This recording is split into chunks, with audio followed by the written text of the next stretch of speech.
I just wanted to give a quick shout out to any returning viewers and definitely to those of you who subscribe.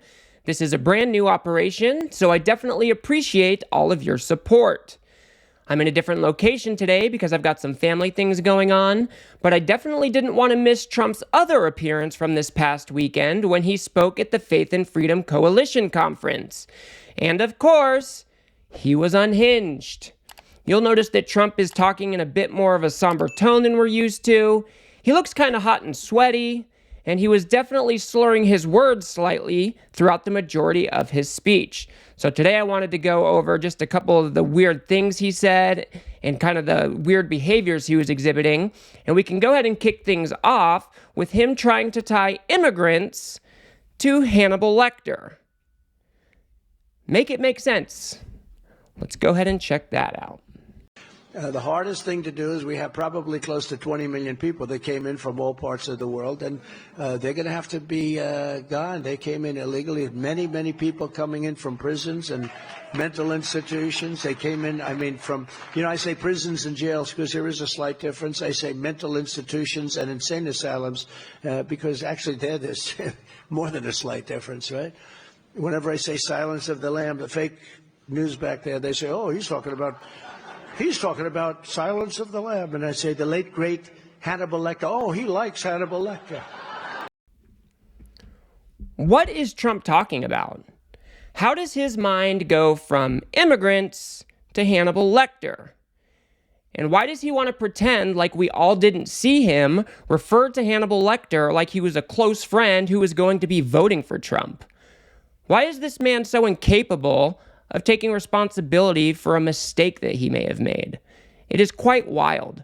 And he was trying to also talk himself out of his gaffe between Nikki Haley and Nancy Pelosi. Let's go ahead and take a look at that really quick. No, he was fine. It was the coverage was so bad by conservatives. They say by conservatives. When I equated two people, I equated them. I shouldn't mention the names, but I equated Nikki Haley with Nancy Pelosi. I equated them. They said, oh, he doesn't understand the difference. No, I understand the difference. He doesn't understand the difference between Haley and Pelosi. No, we understand that. I understand a lot of differences. But anything you do, the fake news will take it and turn it. But with him, they take bad stuff and try and make it look good. With us, they take genius, pure genius, and they try and make it look right. They try and make it look bad. Trump is an insane person. He lives in this grandiose world where he is the center of his own universe, and he also thinks he is the center of your universe. This is why he is completely incapable of taking responsibility for any mistakes that he made. We all were there when he repeatedly used Nikki Haley's name instead of Nancy Pelosi when he was talking about the response to January 6th. This was quite a huge and memorable gaffe. Why is he so incapable of owning up to his own mistakes? It is quite wild to me. This shows a lack of character in my book. And then he went on to say that he is the most wounded president ever, and he has wounds all over his body to prove it.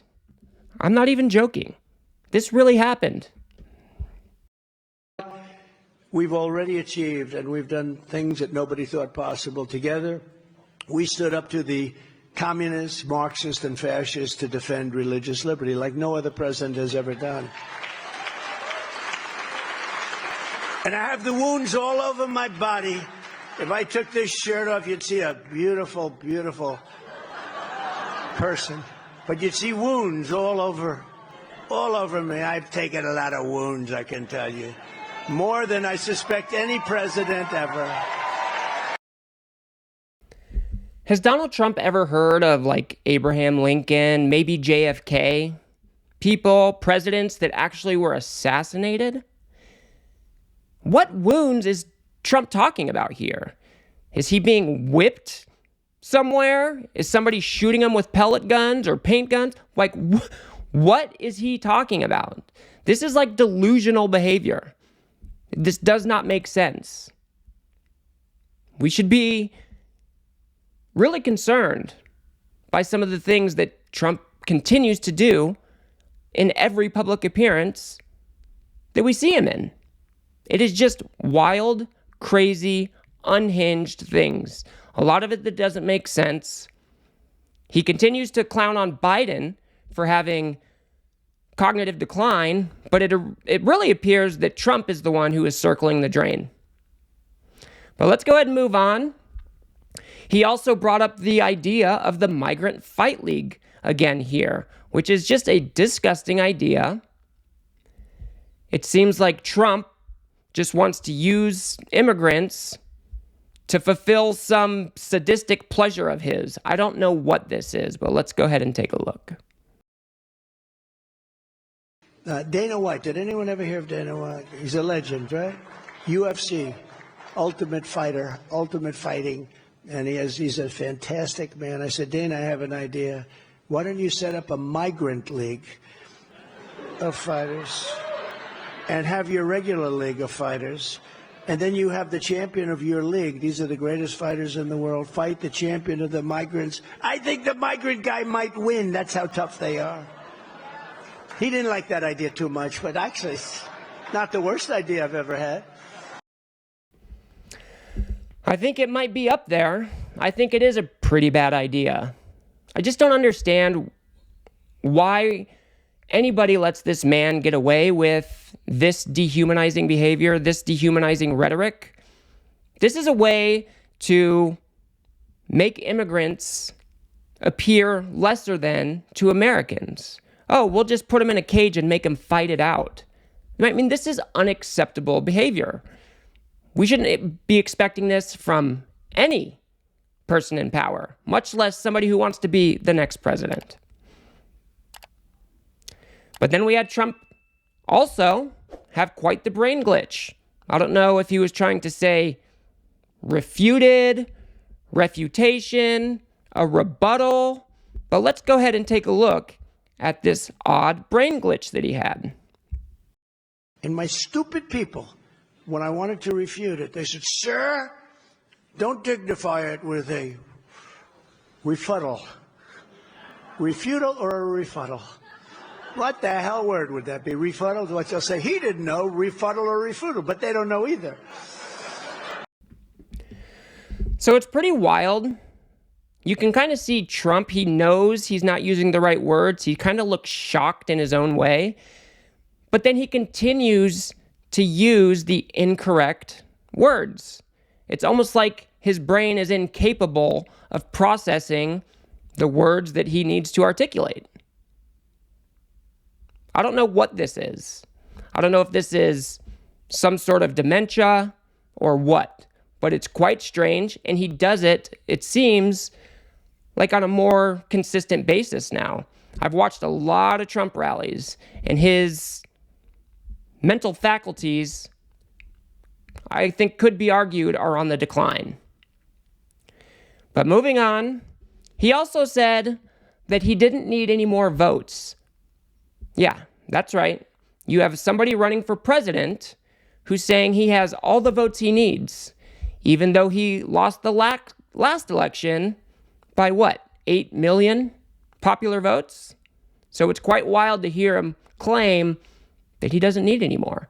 And that just goes to show that he's not trying to reach new voters. He's just trying to rile up his base, and he hopes whatever tactics they're going to put in place this election will win him the presidency. Let's go ahead and take a look. Thevote.com. I tell my people, I don't need any votes. We got all the votes we need. I don't need votes. All I want to do is make sure that we guard our vote. It's guard. We stop the steal, okay? You know, there's a lot of expressions. I want the vote guarded. I want the steal stopped because we don't need the votes. We have the votes. We have more votes than we need. What we need, I tell these guys, I tell even RNC, I tell Michael, I tell Laura, I don't care. We have all the votes. What I don't want is those votes to disappear. They disappear. And new votes appear, brilliantly appear. That's what we have to do. So I think this is just Trump laying the groundwork for another big lie in 2024. This is him trying to discredit the notion that he could even lose because he has all the votes he needs. So mark my words, everybody else is probably saying it as well, but Trump will claim that the 2024 election was rigged if he does not win. And it's highly unlikely that he'll even win the popular vote, but it's maybe a little more likely that he could squeak by a win on the Electoral College. But whatever the outcome may be, Trump will claim it is rigged. We saw him do that in 2016 when he didn't win the popular vote. He claimed that was rigged. So we have a man who can't even accept his own winning because, why? Because he can't believe that the majority of Americans voted against him, yet he won anyways. Trump is incapable of any self-reflection. It's just quite wild to see. And of course, this wouldn't be a Trump rally unless you have Trump talking crap about America. We see this every single time now. But now we are a nation in serious decline. We are a failing nation. We are a nation that has lost its confidence, willpower, and strength. We are a nation that has lost, quite simply, its way. But we are not going to allow this horror to continue. Less than 4 years ago, we were a great nation, and we will soon be a great nation again. I think it's pretty unbecoming of Trump to be talking so poorly about America, but he wants to lead this country. Like I said in previous videos of mine, I think the president should be a cheerleader for this country. We can always acknowledge that there are problems here, but instead of talking crap about America all the time, maybe we should acknowledge that issues exist and come up with solutions to fix them. But he's constantly saying, we're a failing nation. If I don't win, we're not going to have a country. I mean, this is just pathetic. How is it that Republicans, the supposed patriotic party, is allowing their leader to talk so poorly about America and to denigrate it all the time? But these were just some of Trump's weird behaviors that I wanted to point out. Of course, he still had his many regular grievances that we're always hearing about. He was still bragging about ending Roe v. Wade. He was still lying about post-birth abortions and, people ripping babies out of the womb and executing them after birth. And of course, he's still whining about the 2020 election being rigged because he just will never live that one down, I guess. But even more concerning things that he mentioned at this particular rally was bringing worship back into schools, something we've been fighting very hard to keep out of schools and to get out of schools. That seems to be making a comeback. He's also talking about giving police complete immunity. I mean, why would an authoritarian want his police to have immunity? I'll let you connect the dots there. And now he's referring to gender ideology as poison. This is just another tactic or another way for Trump to dehumanize anybody who might be opposing him. It's quite pathetic. It's quite scary stuff. I think we should definitely be expecting more out of somebody who wants to lead this country. He should be talking about all Americans and pushing the whole country forward, not just trying to rile up his base. And I just don't understand why Republicans are supporting this guy. I guess he just hates the same people they hate, and that's enough. They just want to own the libs, day in and day out. It's quite pathetic. We cannot forget to vote in November. So that's going to do it for me on this one, folks. If you got anything out of this video, if you could remember to smash that like button and hit subscribe, maybe share it with a friend or two, I'd very much appreciate that. If you think I got something wrong, or if you disagree with me about something, let's hash it out in the comments below. And if you want to understand more about Trump's inner circle of criminals, go ahead and watch that video on the screen now. And I will see you guys on the next one.